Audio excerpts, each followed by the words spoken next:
Bueno, muchas gracias ante todo de nuevo, no solo por este acontecimiento, esta reunión que ha sido muy productiva, me parece, sobre todo cuando no se refirieron a mi trabajo, sino que aparecieron otros debates sobre la realidad propiamente dicha. Y gracias por esta oportunidad de este diálogo que me parece muy estimulante por la conversación que ya llevamos de hace tiempo con Claudio, ¿no?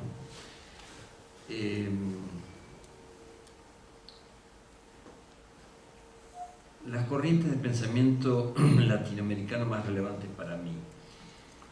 Esto me permite hacer varias reflexiones. Algunas que tienen que ver con este tránsito entre disciplinas del que hoy se habló más de una vez. Ya se ha dicho, me formé en filosofía, de hecho desde la licenciatura hasta el doctorado es el único título habilitante que tengo. Mi ejercicio en antropología es ilegal. Y desde el comienzo de mi trabajo en Argentina fui relacionando la filosofía con otros campos. Entonces, cuando se me pregunta justamente, así como los autores con los que me formé y que me influyeron, que me enseñaron, me dieron una disciplina de pensamiento o contra la cual rebelarme, se me juntan autores de disciplinas distintas. Mi primer libro se llamó Cortázar, una antropología poética. Yo no pensaba todavía dedicarme a la antropología. Poco tiempo después comencé a dictar antropología filosófica, o sea que estudié las teorías de los antropólogos para enseñar antropología en la Universidad de La Plata y después en la de Buenos Aires. Pero, ¿por qué una antropología poética, la de Cortázar? En un sentido muy vago, buscaba la concepción del hombre en la literatura cortázariana, pero también veía una poética ahí. Y hubo un vínculo que después fui construyendo, más que intuía en ese momento, entre lo que podría ser una concepción del hombre, o una concepción del hombre de sociedad, en el sentido antropológico, y un acceso poético a ese conocimiento, no solo a través del conocimiento científico. Entonces, diría que la principal razón por la que nunca después quise reeditar hubo dos razones por las que no reedité ese libro sobre Cortázar. Una fue que Cortázar cambió mucho al año siguiente de que yo lo escribí. A él le gustó, yo le envié el libro, tengo 3 cartas magníficas de él, con debates incluso, porque me decía, ese personaje yo no lo vi así, pero bueno, a lo mejor el lector tiene derecho a verlo de otra manera, pero le gustó mucho el libro. Pero él cambió mucho, después escribió Último Round, otro tipo de obras que me obligaban como a reescribirlo el libro. Yo quería ya hacer otra cosa, estaba en otro tipo de trabajo que tenía que ver más con la relación de la filosofía con las artes visuales y con la epistemología, que han sido 2 líneas directrices en muchos años de mi trabajo y creo que hasta hoy. Pero la otra razón por la que no quise reeditarlo fue porque era un trabajo muy sartreano. Yo estaba muy fascinado a los 27 años con Sartre, y hice un Cortázar demasiado sartreano. Entonces después me di cuenta de eso, y no es que no hubiera afinidades, pero me pareció que había una identificación excesiva, poco trabajo crítico, como a veces a uno le ocurre cuando se entusiasma mucho con una figura.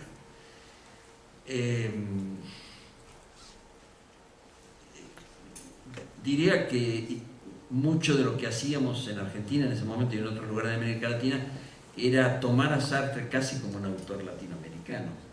Entonces, hasta podría decir que me había ocupado de dos autores, uno latinoamericano, uno era Cortázar y el otro era Sartre, y los dos me influyeron mucho. Y tomé a Cortázar, como hoy tomo a muchos artistas visuales, que es con los que más trabajo ahora, como pensadores e investigadores.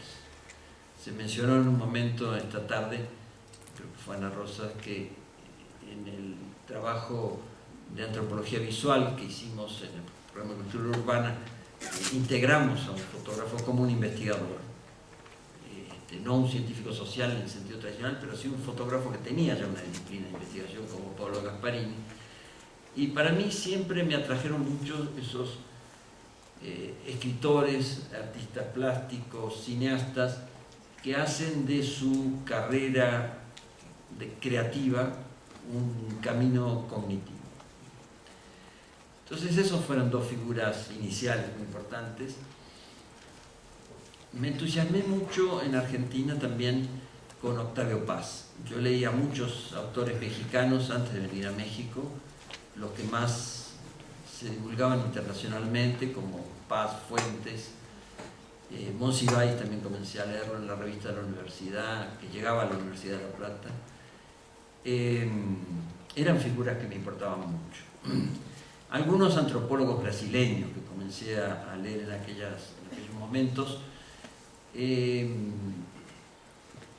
y también algunos sociólogos de aquella época que me impactaron mucho. Pero para no hacer la lista muy larga, yo daría un salto y diría que las corrientes de pensamiento latinoamericano que han sido más relevantes para mí y también fuera de América Latina son precisamente las de estos autores que hacen cruces transdisciplinarios. Tú decías heterodoxo, yo diría que desde el comienzo me interesaron mucho los filósofos y los antropólogos que eran filósofos en transición y antropólogos en tránsito. O sea, no tomar la disciplina en la que uno esté, en este caso la antropología, como una disciplina en el sentido más común de la palabra, de algo que disciplina, que obliga a ir por un cierto camino, sino como figuras que se mueven con mucha libertad. Y por supuesto no fui el primero, y hubo algunos muy ilustres que habían hecho esto.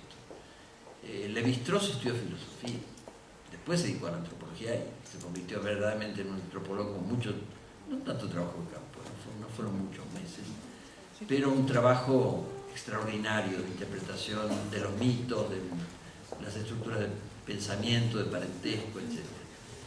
Clifford Geertz se graduó en filosofía y siguió teniendo a lo largo de toda su vida trabajos filosóficos, artículos filosóficos de primer nivel, discusiones desde la antropología, pero con los filósofos, siendo él también practicante de la filosofía. Entonces, me interesa mucho este tipo de pensadores en tránsito.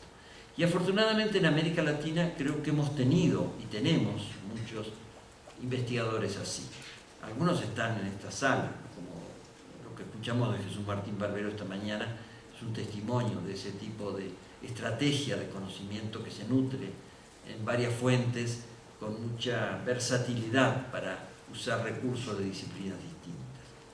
Claro, el riesgo de todo esto es el enciclopedismo o el otro riesgo, estoy muy cansado ya, ¿cómo se decía? La mezcla, eclecticismo.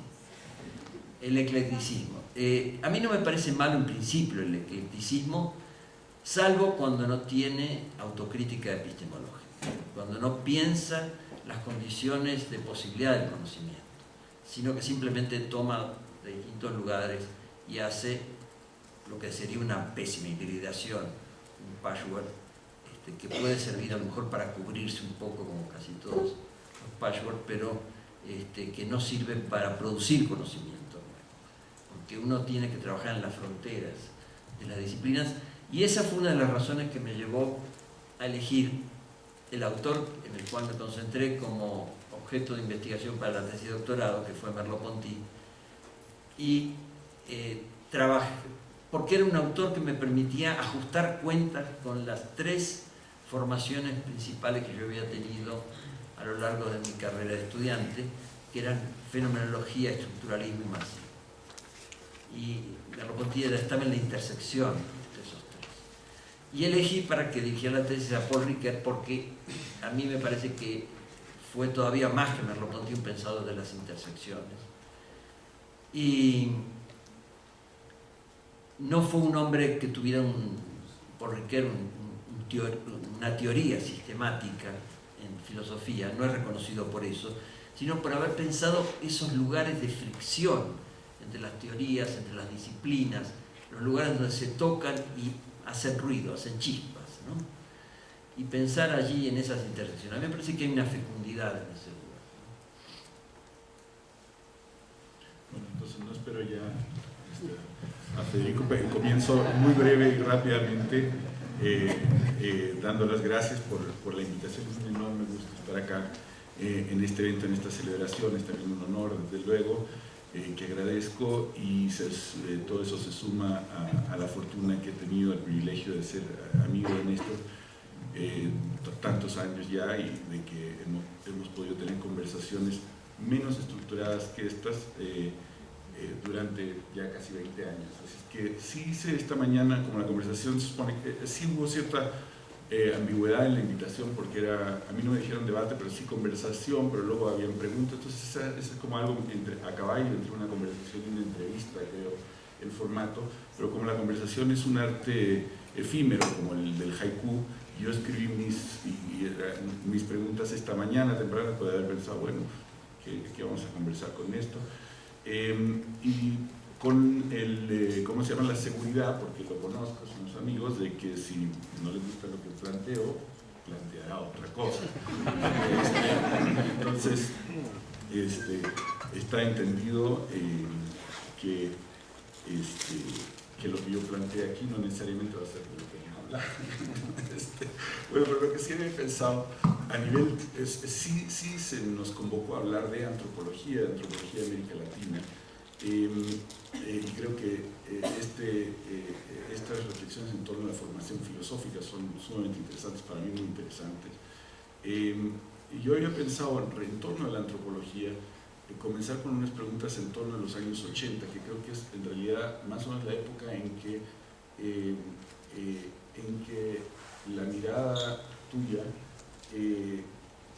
realmente impacta fuertemente la antropología latinoamericana, la antropología mundial, y es una mirada que coincide también en general con la transformación del pensamiento en torno a la mundialización, la globalización, etc.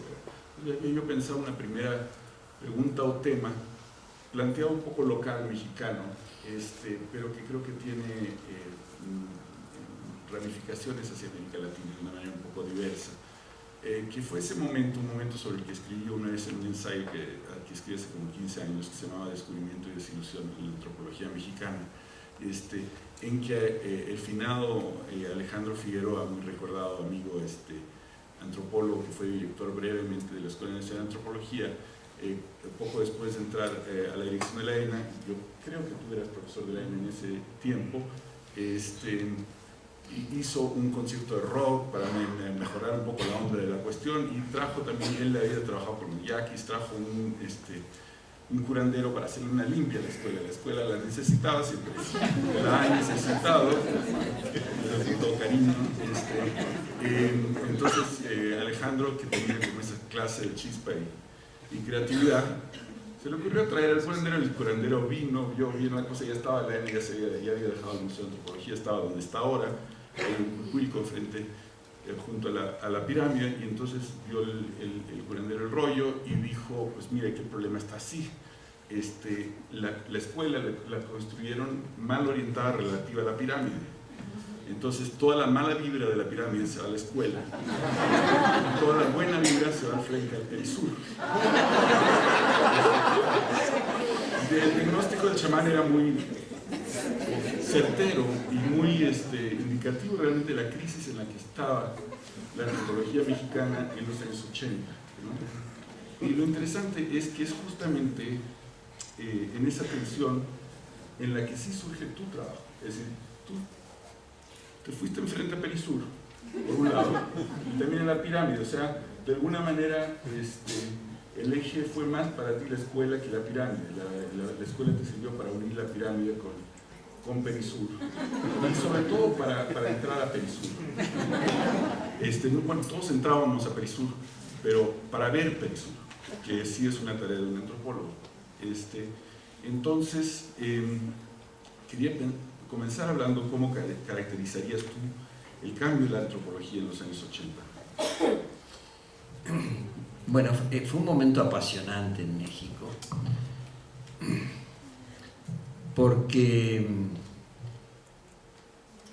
no solo descubrí la antropología en México, como les decía, había estudiado teóricamente unos cuantos antropólogos para poder dictar antropología filosófica, pero no había hecho trabajo de campo en la Argentina, salvo una pequeña investigación sobre sociología de las vanguardias artísticas de los años 60, pero era más sociológica que antropológica. No iba mucho más allá de entrevistas con protagonistas. Y descubrir el modo de hacer antropología, en realidad junto con los alumnos, que nos subíamos a una combi y nos íbamos a Michoacán, y con viáticos, apoyo de la escuela, de la ENA, y participaba mucho en los debates, que eran muy vivos en la escuela, entre varias corrientes. Había sectores marxistas más duros, menos duros, había sectores etnicistas, en la línea de Bonfil, de Stavenhagen,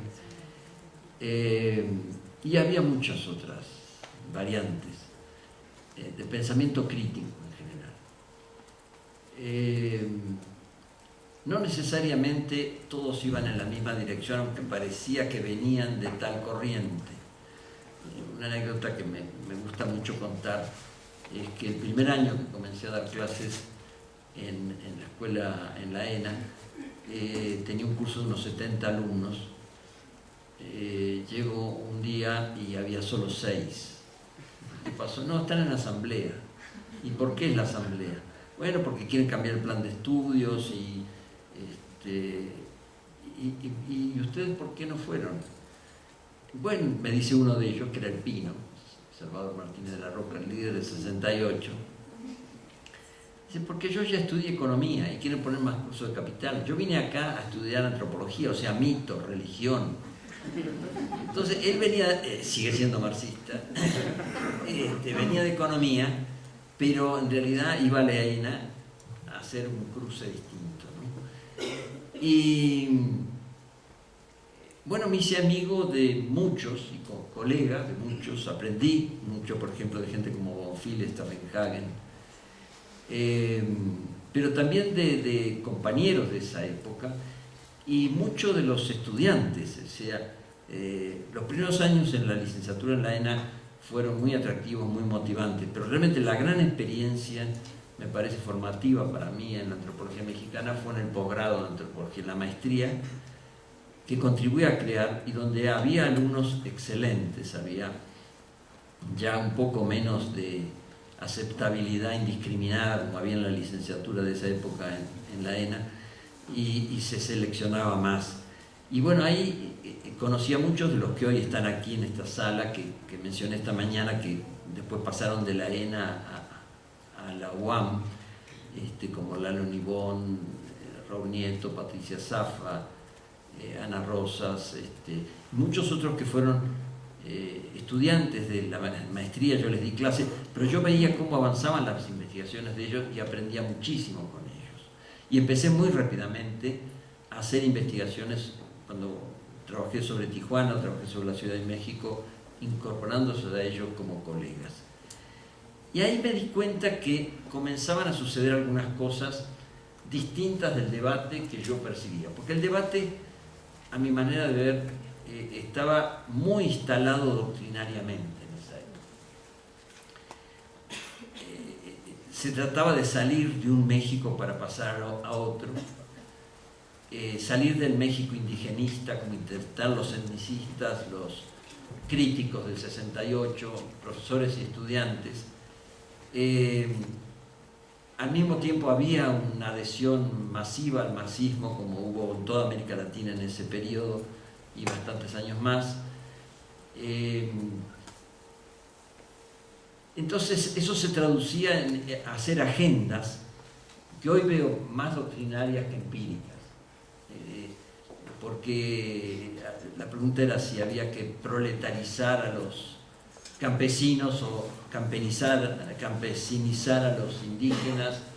Entonces había muchos conflictos acerca de cómo construir actores sociales que nos ayudaran primero a conocer mejor la realidad, pero rápidamente, demasiado rápidamente quizá, a convertirlos en actores políticos que transformaran ese México unipartidario, autoritario, en un país democrático, una sociedad participativa, la que había surgido en el 68. Yo no tuve oportunidad de conocer en México, sino 8 años después cuando llegué. Pero yo veía que había otros colegas y sobre todo alumnos de la generación siguiente, con los que no tenía tantos años de diferencia, unos 10 años, a veces menos, que ya empezaban a preocuparse por nuevos campos que la antropología no había tratado, que no eran solo los indígenas, las tradiciones, las artesanías que yo mismo comencé a estudiar, por donde entré, digamos, al campo en México, sino también las cuestiones obreras, industriales, como Raúl Viñeto, los suburbios de la ciudad, como Eduardo Nibón, las comunidades migrantes, las industrias culturales, que aparecían como un tema muy novedoso. Y como ese había muchos otros temas que irrumpían con esa efervescencia particular de la ENE, que después encontré también en la UAM un poco más ordenados, un poco más estudiados en profundidad. Ese fue como el panorama en el cual me fui moviendo, y yo sentí que acompañaba muy bien mi dinámica interna para pasar de la filosofía a la antropología y pasar de Argentina a México, ¿no? Y creo que esa fue una de las razones por las cuales, después de estar 3 años dictando epistemología de las ciencias sociales y estética en la UNAM, decidí dejar la UNAM, dejar la Facultad de Filosofía y Letras y pasar a la ENA, ¿no? Y después insertarme en la UAM. Pero en la cuestión específica del consumo, es decir, ahí habían hay 2 problemas que eran un poco dificultosos para la antropología y que se habían estado enfrentando, que se habían estado desarrollando desde antes, ¿no? Uno es el del estudio de la ciudad, que se ha hablado ya mucho, no sé si vamos a hablar un poco sobre eso, pero otro es el tema del consumo mismo. Es decir, el tema del consumo es una cosa que tiene una raigambre potencial, o sea, se podría ver desde una genealogía antropológica honda, es decir, uno podría verlo desde el punto de vista de teoría de intercambio, de Moss en adelante, o no, y por alguna razón a los antropólogos de la época se nos dificultaba el análisis del consumo, y al mismo tiempo, una vez que se hace el análisis del consumo desde un ángulo tal vez no necesariamente tan antropológico, se dificulta también meterlo en la genealogía de los estudios del intercambio. ¿Tú sentiste que había una resistencia disciplinaria cuando hiciste cuando abriste tu vida a los temas que tenían que ver con la vida urbana de un modo del modo tan mediada a través del consumo? ¿Cuál fue tu...? Sí, lo veo un poco distinto. En primer lugar, por la manera en que yo llegué a plantearme las preguntas sobre el consumo, tenían que ver con preguntas antropológicas, porque yo empecé a preocuparme por las políticas culturales, cómo se construía la oferta cultural en México, cómo se establecían formas de selección, de discriminación, de diferenciación y desigualdad, cómo se construía la distinción simbólica en términos de Bourdieu, a través de políticas culturales, pero no encontraba material que me dijera qué pasaba en la recepción, en de esas políticas culturales, en el consumo propiamente, o en las prácticas de recepción y apropiación, como diríamos más bien hoy. Entonces, ¿qué le sucedía a la gente cuando recibía las políticas culturales o cuando era indiferente a las políticas culturales o a las acciones mediáticas? Entonces la pregunta para mí fue antropología. Ahora, después de hacerme la pregunta bastante tiempo después, el libro que para mí fue más detonador, bueno, hubo dos. Uno, el de Apaduray, El valor social de las cosas. La vida social de las cosas. Y el otro, el de Mary Douglas, donde descubrí la frase que después me atribuyen a mí y que se ha hecho bastante repetida, del consumo sirve para pensar. En realidad fue una adaptación de una frase de Mary Douglas que en su libro dice: las mercancías sirven para pensar. Así como en otros libros ella se preguntaba, es el título de uno de sus libros, ¿cómo piensan las instituciones?, ¿no? Que son modos evidentes de relacionar antropología y filosofía, ¿no? Modos de preguntarse en el consumo cómo se piensa, cómo las personas comunes que consumen están pensando, están discriminando, organizando su presupuesto, diciendo en esto voy a gastar, en esto no, por tales valores, por tal modo de hacer estrategias con mi vida, de dar sentido a la vida, ¿no? Y entonces, por lo tanto, de establecer una relación entre ese acto que muchos pensaban irracional, el consumo, y formas de pensamiento subyacentes, mucho más disponibles, más permeables para una mirada antropológica que para una mirada de encuestador, sociólogo o de político cultural. Ahora, ese libro de Mary Douglas o el de Salins, que también tiene una sección sobre la mercancía como producción cultural, están escritas dentro de una tradición estructuralista con la que tú estabas muy familiarizado por tu formación como filósofo y además por tu relación con la crítica de arte, con la crítica literaria. Sin embargo, el estructuralismo en la antropología mexicana de los años 70 y de los años 80 no necesariamente estaba demasiado difundido o aceptado, o si estaba difundido y aceptado, lo estaba, por ejemplo, a través de personas de miradas como tal vez la de Althusser, o posiblemente para algunos pocos todavía iniciados una mirada ya, digamos, levemente postestructuralista como Bourdieu. ¿Encontraste resistencia? Es decir, ¿qué tanta trabajo de conversión sentiste que tuviste que hacer en la ENA en los años 80 o en el campo de la antropología para abrir diálogos incluso que estaban presentes, como dices, dentro de la antropología, pero no tal vez no tanto dentro de la antropología latinoamericana? Primera pregunta, subpregunta. Tu nexo con tu conexión con la antropología brasilera, ¿te ayudó en esto? Es decir, ¿crees que el problema con el estructuralismo era más bien una bronca mexicana, que no estaba tan a flor de piel en el caso brasilero, ya sea por la presencia misma de Levi-Strauss allá durante la guerra, o no pasa por ahí la cosa? Para mí es más amplio.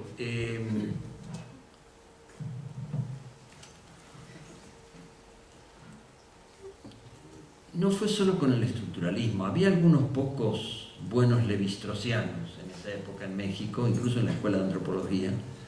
Se enseñaba Levi-Strauss y algunos eran fervientes. Pero en general a mí me llamaba la atención que había un cierto ensimismamiento en los objetos de estudio mexicanos con las teorías endógenas generadas en México o las conceptualizaciones con que se interpretaba desde México. Entonces no había una gran permeabilidad a las grandes corrientes internacionales. A mí me parece que hace muy pocos años la antropología mexicana se ha vuelto más cosmopolita. En ese sentido, Brasil es otra historia, ¿no? Ellos han salido muchísimo a estudiar al extranjero, han invitado muchísimo a extranjeros. En México tengo la impresión, a lo mejor me equivoco, ustedes conocen, y varios de los que están aquí mejor que yo, la historia de la antropología mexicana, pero me parece que la influencia de la antropología extranjera, sobre todo estadounidense, en México, tuvo que ver con antropólogos estadounidenses que vinieron a estudiar a México. Entonces dejaron su marca, de Boas en adelante, y tenían discípulos que se formaban con ellos, enseñaban a conocer las cuestiones étnicas o las relaciones interétnicas en México, y se pensaba en relación con esos referentes, pero el debate internacional de la antropología me parece que era mucho más complejo. Pasando a otro tema relacionado todavía con la época, que tiene que ver con tu trabajo en Tijuana y el tema fronterizo que se relaciona tanto con el concepto de la discusión en torno de lo híbrido. Entre paréntesis, tal vez podría ser interesante algún pequeño comentario en torno de la discusión de Jesús Martín Barbero esta mañana en torno a lo híbrido, que creo que se podrían decir algunas cosas sobre eso. Pero la cuestión de la frontera México-Estados Unidos, en los años en que tú y Pati Zaffa hicieron ese trabajo y cuando lanzaste el libro de las culturas híbridas, la frontera México-Estados Unidos se convirtió en un espacio de conceptualización internacional muy grande, ¿no? En los Estados Unidos, ciertamente, en México, en Europa, pero también en América Latina, en Europa, en fin, en una serie de lugares. La frontera esa se convirtió en un espacio conceptualmente importante. Al mismo tiempo, la verdad del asunto es que es una frontera históricamente y sociológicamente bastante rara, digamos. Y, por ejemplo, para América Latina, única. No hay otro país latinoamericano que tenga algo parecido. Y en el mundo en general, no sé si hay alguna frontera exactamente, bueno, no hay una exactamente como esta, pero no sé si hay una ni siquiera muy parecida. Entonces, yo pensé que podríamos, tal vez podrías decir dos o tres cosas sobre por qué en ese momento esa frontera se convierte en un espacio etnográficamente evocativo, porque, última pequeña nota a pie de página, está claro en la historia de la antropología que una buena parte de la conceptualización de la historia de la teoría antropológica pasa por etnografías ejemplares de lugares que, por alguna razón, la conjunción de tema y lugar tiene un impacto grande en la conceptualización. Es así, más o menos, que marcha la teoría en la antropología. Entonces, este punto nodal de Tijuana, la frontera, tuvo este impacto, y quería escuchar un poco qué piensas sobre eso. Sí, ahí digo que más bien Tijuana me confirmó lo que venía pensando sobre hibridación, pero para mí la importancia de la noción de hibridación, o más que la noción como instrumento heurístico, como modo de realizar descripciones, porque a lo mejor ahora podemos hablar un poco más de eso. Para mí la hibridación no es mucho más que un recurso descriptivo. Se formó más bien en Michoacán. Al estudiar mucha bibliografía, elegí en parte Michoacán porque me fascinó mucho. Yo fui invitado, lo cuento brevemente porque no me voy a disparar, pero creo que como condición de producción de conocimiento puede tener su interés. Yo llegué en agosto del 76 a México, di 2 conferencias en filosofía y letras, fueron las 2 primeras que di. Al final de la segunda conferencia llegaron 2 estudiantes y me dicen: queremos invitarlo como profesor de tiempo completo a la Universidad de Morelia. Y digo: pero ustedes se están eligiendo a los profesores de tiempo completo. Yo venía de una experiencia de autogestión estudiantil en Argentina que había sido bastante catastrófica. Y no, acá tenemos una carta del rector que nos autoriza a buscar profesores de tiempo completo. O sea, bueno, todo era un poco así. Entonces le dije: miren, ni ustedes me conocen bien a mí, ni yo conozco Morelia, mejor me invitan, doy una conferencia, conozco el lugar, conversamos más con calma. Entonces fui en uno de esos avioncitos que eran del tamaño de una combi con alas, que iban a unos 100 metros de altura, y no había todavía un buen aeropuerto en Morelia. Llegué, estoy dando la conferencia, había más o menos tanta gente como aquí ahora, y de pronto se apagan las luces. Era un edificio colonial maravilloso donde está la Universidad Nicolaita, desde el siglo XVII. Y se levantan 5 robustos señores y me dicen, no se preocupe, esto lo arreglamos. Entonces pregunto a otros qué sucede y me dicen, no, que acá hay un choque entre 2 fracciones, los marxistas y los antimarxistas, y nos cortaron la luz. Bueno, entonces ahí ya me di cuenta que no era un buen lugar para aterrizar después de haber pasado por la represión argentina. Pero unos de los que me recibieron me dijeron, te vamos a llevar a Pátzcuaro. Entonces conocí la zona del lago de Pátzcuaro, visité varios de los pueblos, me fasciné mucho con las artesanías y dije, no, yo voy a venir acá, pero a estudiar las artesanías, no a ser profesor. Y lo pensé de una manera que tuvo poco que ver con los resultados, porque mi presupuesto era estudiar la sociología de las vanguardias, cómo se trataban de relacionar las vanguardias con la cultura popular, con la calle en Argentina. Ahora voy a hacer al revés, voy a partir de la cultura popular, voy a ver qué pasa cuando las artesanías llegan a otros sectores de élites o se usan en las ciudades. Y es en ese proceso de... Bueno, lo que quería decir, más allá de esta anécdota, es que elegí un poco Michoacán por estas razones de fascinación estética, cultural con ese campo, pero también porque descubrí rápidamente, me puse a leer, que había una enorme bibliografía que daba muy buenos soportes para estudiar Michoacán para alguien que era un advenedizo en antropología. Había un extraordinario libro de Victoria Novello sobre las artesanías en Michoacán, su tesis. Había otros libros no tan buenos, pero había mucha descripción etnográfica. Había buenos libros, un libro sobre Sinsunzan, otro libro de grandes antropólogos estadounidenses. Había libros sobre los mercados, que era algo que yo pensé que había que estudiar más allá de las comunidades. Y de ahí me fui a acompañar a los turistas a las ciudades, a relacionar a los artesanos a las ciudades cuando se relacionaban con los turistas, entrevistar a turistas, ver qué pasaba con esas artesanías en medios urbanos.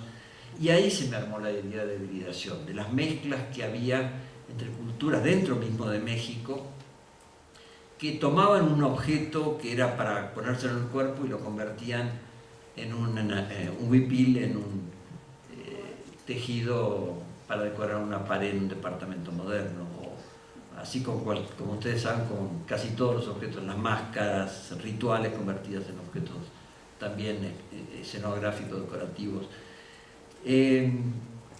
Ahí se formó para mí la idea de hibridación y creo que a lo mejor se me hubiera ocurrido de otra manera también sin salir de Argentina, pero para mí me cuesta pensar cómo se me hubiera ocurrido la idea de hibridación si no hubiera venido a México y no me hubiera relacionado no solo con las artesanías y con los artesanos, sino con el proceso de transformación de las significaciones, de las funciones de los objetos populares en su circulación social, ¿no? Después Tijuana, bueno, se me volvió una ciudad obscenamente híbrida, ¿no? Fascinantemente híbrida. Ahí todo estaba demasiado en la piel y era como para confirmar la interculturalidad desde el lenguaje, cuando se empezaba una frase en castellano, se seguía en inglés y se acababa en castellano, hasta algo equivalente que ocurría en los comportamientos, ¿no? Pasemos, tal vez podamos volver después a la frontera, pero pasemos ahorita a la descripción, que creo que es bien interesante, ¿no? Porque uno de los, digamos, dogmas centrales de no sé si de llamarlo de dogma, pero digamos, prácticas centrales de la antropología formadoras es la etnografía como forma de generar datos y también como forma de escritura. Y me parece que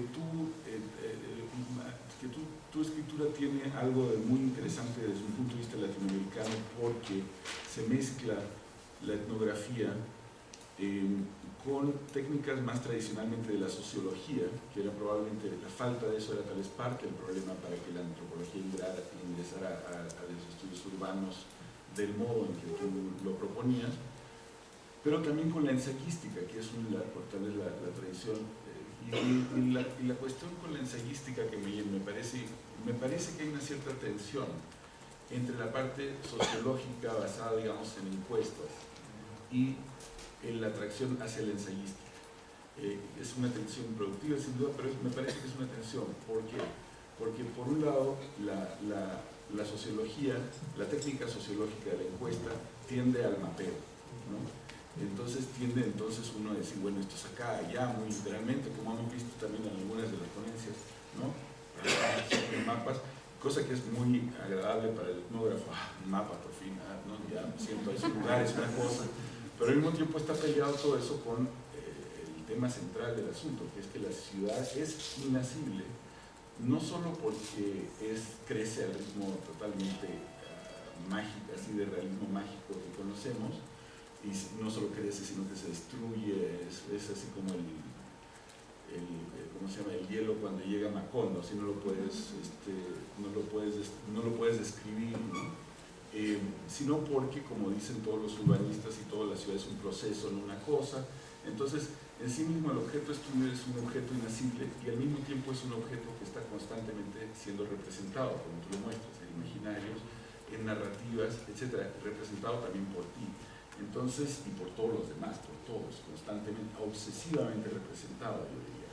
Entonces, la tradición ensayística se presta, es decir, es una tradición justamente sintética, ¿verdad? De una cierta elegancia, cosa que sí está peleada con la sociología, a mi modo de ver, perdón.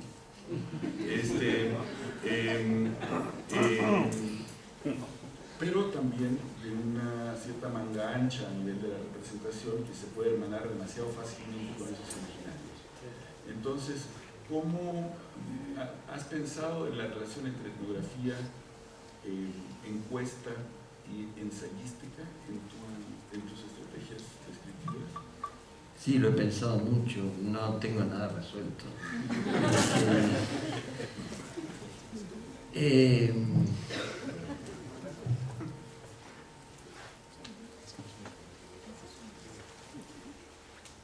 Hay varias razones por las cuales le he dado mucha importancia a la forma ensayística, no solo en la redacción, sino como construcción, como organización del conocimiento.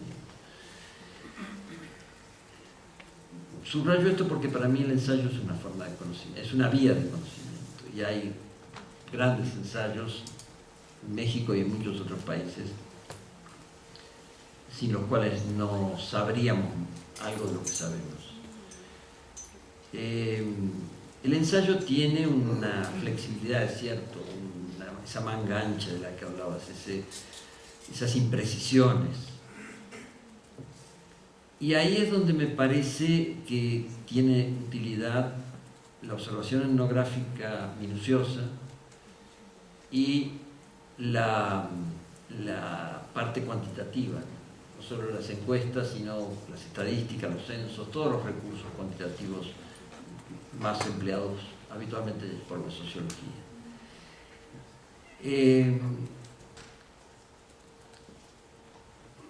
Me cuesta un poco dar un ejemplo ilustre, pero es la experiencia que hice cuando empecé a estudiar las fiestas en Michoacán. Empecé con las artesanías, pero luego me di cuenta que no iba a entender mucho las artesanías si no estudiaba las ferias, y las ferias estaban asociadas a las fiestas. Entonces, entre la literatura muy diversa, antropológica y no antropológica que leí ese libro que no te es nada ajeno, que es El laberinto de la soledad. Y no tenía mucho que ver lo que decía Paz con lo que yo veía en Michoacán. Y estudié bastante la fiesta de muertos. Hoy haría un libro totalmente distinto, entre otras razones porque tenemos bibliografía mucho más elaborada sobre el tema en México, pero esa aproximación ensayística de Paz me parece que, como en otros aspectos, el Pachuco y otros, estaba basada en intuiciones brillantes en su momento, a mediados de siglo, cuando él lo escribe, pero con gran despreocupación sobre los referentes empíricos más contrastables que ya existían en esa época, en descripciones etnográficas. En general, las lecturas de Paz eran bastante antiguas respecto a la antropología, ¿no? Y sus intereses a veces eran más literarios y teóricos, como en su libro El festín de Sopos sobre Paz, sobre Lévi-Strauss, que es muy brillante, pero muy arbitrario, ¿no? Y ese es el riesgo del ensayo, me parece, cuando solo sigue la estrategia del ensayo. Puede dar una aproximación deslumbrante, pero a veces solo puede encandilar, no iluminar. En cambio, cuando uno empieza a hacerse cargo de datos duros, que pueden ser los de las estadísticas o pueden ser los de la observación etnográfica, las conversaciones con los actores sociales, la observación continuada, reiterada. Yo fui 11 veces a Michoacán en periodos real cortos de trabajo de campo, pero sobre todo porque como me había concentrado mucho en las ferias y las fiestas, tenía que ir a muchas para comparar unas con otras. Entonces, francamente, ese tipo de ensayos y otros que leí, no solo el de Paz, no me resultaban muy contrastables con lo que observaba, ¿no? Y me parece que hay grandes ejemplos de escritores antropólogos o antropólogos escritores como Clifford Geertz, que no necesariamente crean discípulos. Yo no sé si hay muchos discípulos de Geertz, pero esa fascinación que uno siente y esas iluminaciones que uno encuentra, no solo por su inteligencia antropológica, sino por la manera en que están dichos en el texto, por la manera de relacionar el trabajo antropológico y la escritura antropológica con otras escrituras, el teatro, la poesía, los mitos, dice mucho que no lo podemos adquirir de otra manera. Ahora, para seguir un poco en este tema que yo creo que es realmente un espacio de innovación bien importante en tus escritos hasta la fecha, en tus escritos de hasta hoy, me parece que me gustaría abrir el contraste un poco Paz Monsiváis respecto de tu trabajo, en el sentido de que Paz es un ensayista. Bueno, Monsiváis de vez en cuando ha escrito algo que se podría llamar propiamente un ensayo, pero no es muy ensayista como Paz sí lo era, y por eso Paz lo acusa de no ser un hombre de ideas, sino de ocurrencias, ¿no? No hay, usualmente, es raro, digamos, el ensayo de Monsiváis, que es un ensayo sintético, en el sentido de que sí lo son los de Paz. En cambio, los ensayos de Monsiváis son frecuentemente crónicas, en que hay justamente ese enfrentamiento con el entorno que tú echabas de menos en lo de Paz. ¿Cómo valoras relativo a la etnografía, al trabajo, por llamarlo cuantitativo, sociológico, el trabajo de la crónica?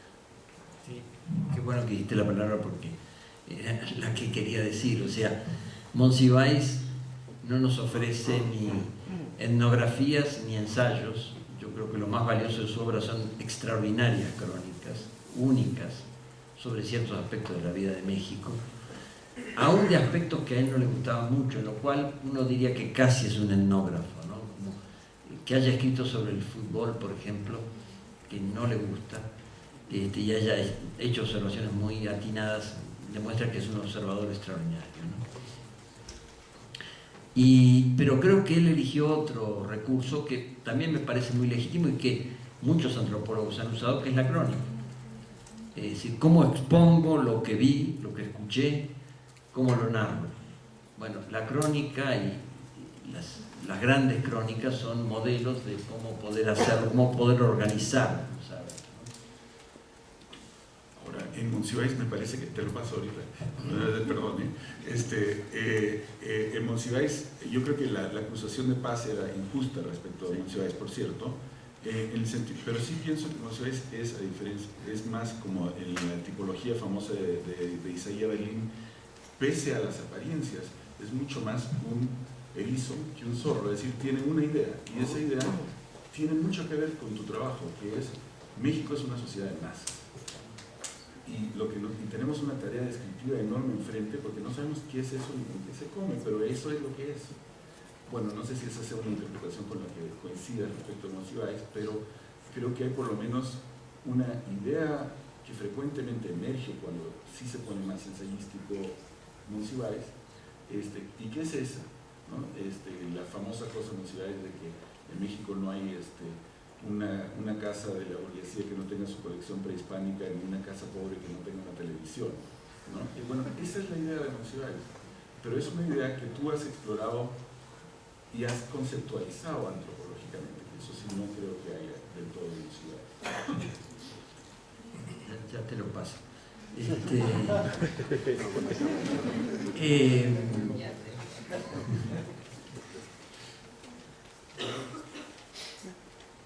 Sí, el tema Monsiváis es para largo. Yo no estoy tan seguro que solo sea sociedad de masas la clave de Monsiváis. Yo creo que tiene muchas claves. Lo urbano me parece importantísimo. El crecimiento urbano, el crecimiento sobre todo de la Ciudad de México es una de las claves en las cuales constantemente Monsiváis. Y luego hay ciertas claves histórico-políticas que tal vez tú has estudiado más que yo.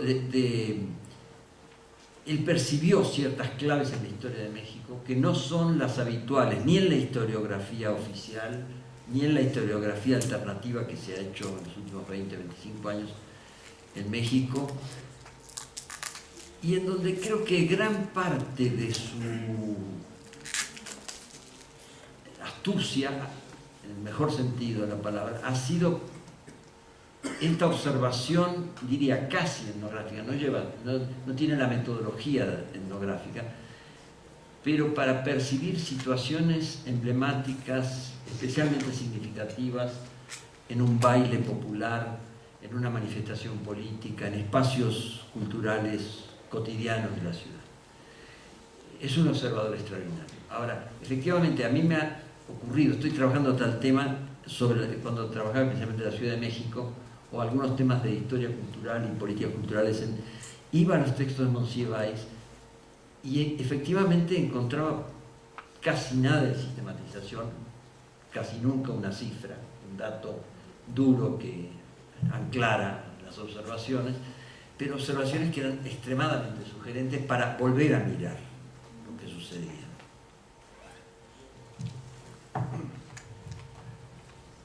Gracias, pues me están diciendo que ya tenemos que empezar a cerrar este diálogo, pero yo no quería que nos fuéramos sin hacerte una pregunta, y tal vez a los dos. Yo sé que lo que tú haces es antropología viajera, y no solo porque a veces preguntamos ¿dónde está Néstor?, ¿verdad?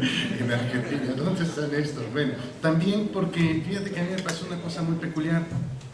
Yo leí Culturas Híbridas, se publicó en 1990, y yo estaba en Estados Unidos, así es que yo leí Culturas Híbridas, me lo dio un profesor en Estados Unidos, en el mismo departamento donde estudiamos Claudio y yo, y poco después Renato estaba escribiendo la introducción, un poco después para la traducción al inglés, y no poco tiempo después se dividió el departamento. Creo que no sé si hay muchas universidades que tengan 2 departamentos de antropología por más de 10 años, ¿no? Apenas ahora se acaba se volvió a unificar el departamento, y en gran parte se leía desde afuera, porque es muy complejo el por qué se dividió ese departamento, pero se leía un poco desde afuera como que era una tensión entre estudios culturales y una antropología científica. Así es que yo te leí a ti por primera vez como una persona de estudios culturales, irónicamente del mismo departamento de antropología de donde yo venía. Tenía que ver, digamos, estaba viendo lo de casa en lo exótico, o en la casa, no sé cómo decirlo. Muy recientemente te dieron un doctorado en honoris causa, y lo da, entre otras cosas, en el marco de la construcción de una red de estudios culturales que se está formando latinoamericanos, ¿no? A mí me sorprende un poco que la discusión es, entre otras cosas, es que nosotros somos latinoamericanos porque no queremos ya nada con los norteamericanos que hacen estudios culturales, cuando yo te había conocido como un, digamos así, por quienes hacían apología del trabajo que tú hacías allá. Y en medio sucede un fenómeno también que es un poco extraño, que es que escribe Carlos Reynoso un libro en contra de los estudios, crítico de los estudios culturales, en donde te ubica a ti también en este debate. Entonces, creo que mi pregunta sería, ¿cuál es la situación actual de los estudios culturales? ¿Dónde te sitúas tú respecto a los estudios culturales? Y tal vez incluso, creo, para mí la pregunta es, a estas alturas, ¿hay estudios culturales que se puedan hacer fuera de la antropología? ¿O necesitan los estudios culturales estar, si es que todavía tienen una capacidad heurística, explicativa, necesitan a fuerzas estar dentro de departamentos disciplinarios para poder sobrevivir? Creo que en el caso de Sudamérica un poco esa es la atención o la orientación hacia crear departamentos de estudios culturales, cuando antes los estudios culturales eran antidisciplinarios, antidepartamentos, ¿no? Estaban más bien, la idea era no se puede hacer un departamento de estudios culturales, y ahora vamos en esa dirección. ¿Dónde te ves tú y dónde ves tú a los estudios culturales latinoamericanos? Bueno, breve, porque sí, ya nos extendimos bastante, pero como veo muchos estudiantes en la sala, creo que hay que hacer algunas explicaciones. La primera es que hay varios tipos de estudios culturales y de cultural studies. Nacieron oficialmente en Birmingham, en Gran Bretaña, con investigadores que tenían una buena formación disciplinaria, algunos en letras, otros en sociología, y casi todos marxistas, el marxismo heterodoxo, y que después se desplazó a Estados Unidos y adquirió otro desarrollo, predominantemente entre profesores de departamentos de letras, de humanidades, algunos pocos de antropología y de otras disciplinas, y en medio de condiciones de producción universitaria distintas. Esto me parece importante recogerlo. No solo es una discusión sobre modelos teóricos o epistemológicos, sino que tiene que ver, por ejemplo, con la disputa por el espacio académico, por tener puestos de trabajo en las universidades estadounidenses, donde a veces las disciplinas se cerraban mucho. Más allá de sus intereses pragmáticos, sí ha habido en las distintas versiones de estudios culturales en Inglaterra, Estados Unidos y en otras regiones, dos características que a mí me parecen muy atractivas. Uno es la transdisciplinariedad, el trascender los límites para el conocimiento teórico y metodológicos que las disciplinas se autoimponen. Ese esquema, esa disyuntiva tan grosera de que los sociólogos se ocupan de lo macro, los antropólogos de lo micro, unos hacen estadísticas, otros hacen etnografía, bueno, otros hacen estudios de textos. En Estados Unidos esa característica, la transdisciplinaridad, fue muy importante, me parece, para dinamizar muchas áreas de las ciencias sociales y en otras regiones también. Y la otra característica de los estudios culturales fue relacionar mucho más los estudios sobre cultura con la problemática del poder de género, poder étnico, poderes de otro tipo, del Estado, etc. Ambos rasgos, la transdisciplinaridad y la preocupación por la relación cultura-poder, creo que nos han interesado a todos los que hacemos algo que se podría llamar estudios culturales o estudios sobre la cultura en América Latina, pero que hemos llegado a esas preocupaciones desde otro lugar, no para trascender simplemente disciplinas muy estereotipadas o para plantearnos el problema del poder que desde el siglo XIX se viene estudiando y discutiendo en América Latina, con una relación mucho más fluida que en Estados Unidos entre los académicos y las estructuras estatales y de poder. Entonces las condiciones de desarrollo son muy diferentes. Una crítica que yo he hecho a los estudios culturales en Estados Unidos sobre todo, que no serían tan aplicables a los ingleses y mucho menos a los latinoamericanos, es el textualismo, centrarse demasiado en los textos y olvidarse del contexto. Entonces casi todo se estudia como problemas discursivos, discurso sobre género, un discurso sobre etnia, pero muy poco análisis empírico. Hay libros de 800 páginas sobre Cultural Studies que no tienen una sola estadística, una sola gráfica, un solo cuadro que maneje datos duros. Todo es análisis discursivo. Creo que en América Latina no ha pasado eso. Y me parece que esta es una de las razones, o son algunas de las razones las que enumeré, por las cuales los que hacemos estudios sobre cultura en América Latina tenemos cierta resistencia a aceptar que hacemos estudios culturales, porque no queremos quedar dentro de esa dinámica de lo que ha sido hegemónico, por lo menos hasta hace unos años, hasta hace unos pocos años en Estados Unidos. Yo sé que hoy no es así. Tenemos algunos que han practicado algo que podríamos llamar Cultural Studies en Estados Unidos, pero que trabajan con datos duros, con cifras, con observaciones etnográficas. Hay dos invitados a esta reunión, uno está Toby Miller, no sé si George Judice ya llegó, pero ellos se ubicarían, me parece, habría que preguntarles a ellos, con cierta incomodidad en esa corriente que yo estoy describiendo como los Cultural Studies hegemónicos en Estados Unidos. Y de hecho, Toby, por ejemplo, hizo un libro, A Companion to Cultural Studies, una antología de artículos de muchos autores, en los que hay otro tipo de visión sobre los estudios culturales. En cuanto a cómo estudiarlos y qué lugar deben tener en la currícula universitaria y en relación con las disciplinas, mi opinión, y no es la primera vez que lo digo, es que es deseable formarse en una disciplina. Y es bueno no quedarse para toda la vida en la misma disciplina. Algunos lo hacen y lo hacen muy bien, pero a veces es útil salirse de la disciplina. Una de las posibilidades de salirse de la disciplina es hacer un posgrado en estudios culturales. No estoy muy convencido de que sea útil estudiar en la licenciatura estudios culturales sin leer desde el principio a los grandes autores. Es decir, me ha ocurrido dar cursos en Estados Unidos donde conocían las últimas críticas a Gramsci, a Deleuze, a Derrida, a autores de los estudios culturales norteamericanos, a Stewart Hall, a los ingleses, etc. Hablaban de hegemonía, pero nunca habían leído a Gramsci, nunca habían leído a Marx, a Weber, a Durkheim. Me parece que una formación disciplinaria histórica es indispensable en licenciatura y después está muy bien abrirse a otras disciplinas que pueden ser los transdisciplinares como quieren ser los estudios culturales u otras.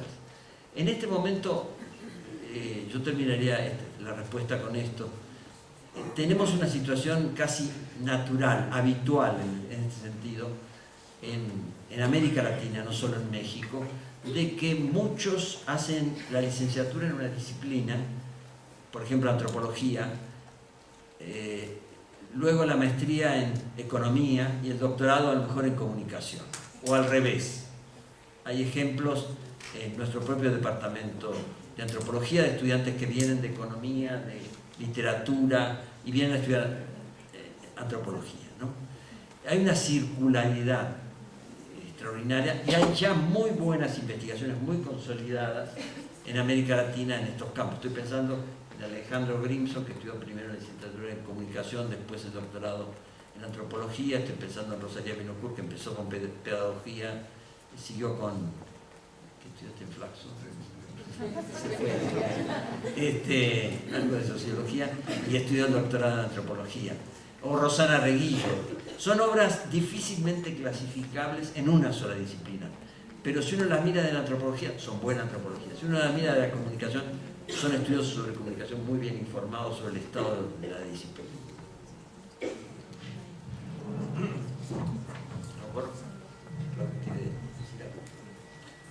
Nada, voy totalmente de acuerdo. Tal vez una pequeña postilla, que es que yo creo que lo que pasa ciertamente en Estados Unidos y tal vez también esté pasando en América Latina es que cualquier cosa que se inicia como movimiento acaba muy rápidamente se convierte en institución. Es decir, hubo un momento en la antropología, por ejemplo, en los años 70 y inicios de los 80, en donde en Estados Unidos hubo toda una especie de autorreflexión. Entonces esa reflexión, que me parece que era un momento, después se convirtió en una corriente y se enseñaba una antropología reflexiva como si fuera una especie de carrera.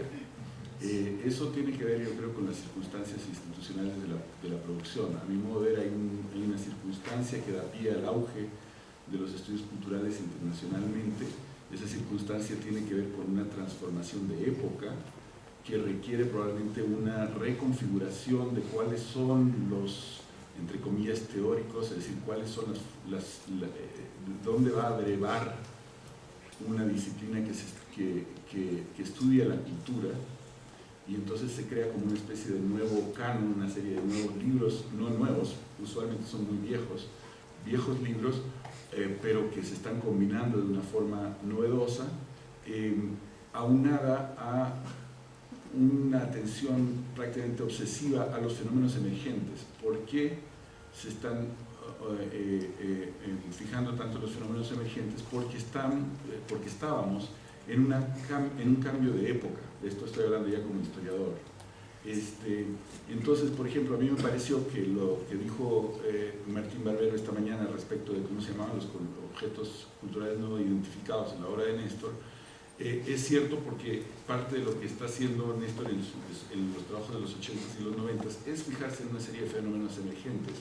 Sin embargo, si tú solo puedes ver el fenómeno emergente, eso no es una posición ni gramsciana ni nada que tenga ninguna otra profundidad. Es decir, se necesita también poder ver el fenómeno cultural conocido, incluso demasiado conocido, y que está siendo resignificado. El ejemplo de las artesanías no es un objeto cultural no identificado, es un objeto cultural sobreidentificado que requiere de una nueva interpretación. Y entonces, para eso, las disciplinas me parece que son importantes simplemente porque tienen una profundidad histórica de intertextualidad. No porque sean virtuosos en sí mismos, sino porque tienen más años de estar dialogando internamente. Y por eso estoy de acuerdo con lo que dice Néstor, que se necesita algún tipo de parámetro disciplinario. Posiblemente en unos años los estudios culturales tengan esa tradición, ¿no? También me parece que es un poco pronto, y yo por eso también haría la misma recomendación. Muy bien, pues les agradecemos a ambos. Nos da mucho gusto que hayamos tenido el tiempo de escuchar directamente a Néstor también debatiendo y argumentando. Yo no estoy tan seguro, les voy a decir, no podemos platicar, pero ese es otro debate, ¿verdad? Bueno, pues muchas gracias. Me parece que es importante recordar una vez más que cambió el lugar para... Y hubo un vínculo que después fui construyendo, más que intuía en ese momento, entre lo que podría ser una concepción del hombre, o una concepción del hombre de sociedad, en ese sentido antropológico, y un acceso poético a ese conocimiento, no solo a través del conocimiento científico. Entonces, diría que la principal razón por la que nunca después quise reeditar hubo dos razones por las que no reedité ese libro sobre Cortázar. Una fue que Cortázar cambió mucho al año siguiente de que yo lo escribí. A él le gustó, yo le envié el libro, tengo 3 cartas magníficas de él, con debates incluso, porque me decía, ese personaje yo no lo vi así, pero bueno, a lo mejor el lector tiene derecho a verlo de otra manera, pero le gustó mucho el libro. Pero él cambió mucho, después escribió Último Round, otro tipo de obras que me obligaban como a reescribirlo el libro. Yo quería ya hacer otra cosa, estaba en otro tipo de trabajo que tenía que ver más con la relación de la trabajo-obra como pensadores e investigadores. Se mencionó en un momento esta tarde, creo que fue Ana Rosas, que en el trabajo de antropología visual que hicimos en el programa de cultura urbana, integramos a un fotógrafo como un investigador, no un científico social en el sentido tradicional, pero sí un fotógrafo que tenía ya una disciplina de investigación como Pablo Gasparini. Y para mí siempre me atrajeron mucho esos escritores, artistas plásticos, cineastas, que hacen de su carrera creativa un camino cognitivo. Entonces esas fueron dos figuras iniciales muy importantes. Me entusiasmé mucho en Argentina también con Octavio Paz. Yo leía a muchos autores mexicanos antes de venir a México, los que más se divulgaban internacionalmente, como Paz, Fuentes, Monsiváis también comencé a leerlo en la revista de la universidad, que llegaba a la Universidad de La Plata. Eran figuras que me importaban mucho. Algunos antropólogos brasileños que comencé a leer en aquellos momentos, filosofía con las artes visuales y con la epistemología, que han sido dos líneas directrices en muchos años de mi trabajo y creo que hasta hoy. Pero la otra razón por la que no quise reeditarlo fue porque era un trabajo muy sartreano. Yo estaba muy fascinado a los 27 años con Sartre y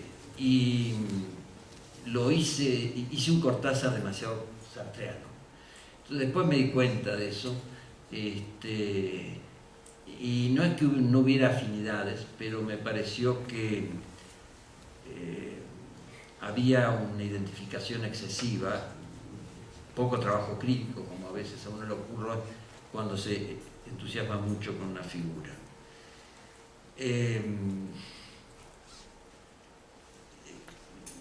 Diría que mucho de lo que hacíamos en Argentina en ese momento y en otros lugares de América Latina era tomar a Sartre casi como un autor latinoamericano.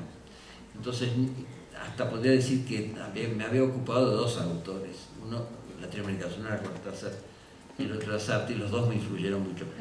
Y tomé a Cortázar como hoy tomo a muchos artistas visuales, que es con los que más. Desde el comienzo de mi trabajo en Argentina, fui relacionando la filosofía con otros campos. Entonces, cuando se me pregunta justamente, así como los autores con los que me formé y que me influyeron, que me enseñaron, me dieron una disciplina de pensamiento o contra la cual rebelarme, se me juntan autores de disciplinas distintas.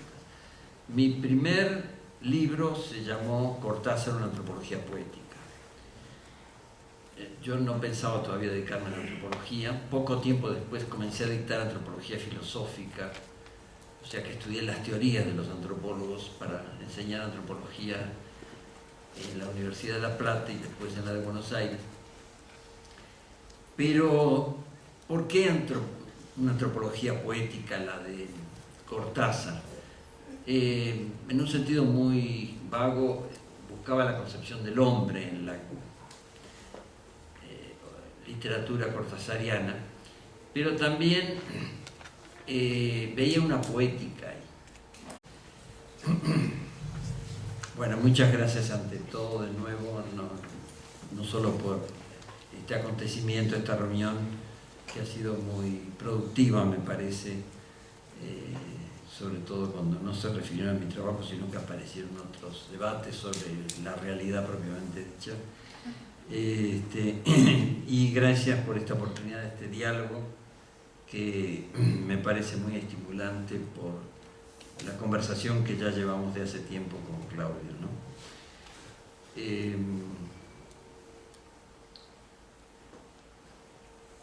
Las corrientes de pensamiento latinoamericano más relevantes para mí. Esto me permite hacer varias reflexiones. Algunas que tienen que ver con este tránsito entre disciplinas del que hoy se habló más de una vez. Ya se ha dicho, me formé en filosofía, de hecho desde la licenciatura hasta el doctorado es el único título habilitante que tengo. Mi ejercicio en antropología es ilegal. Y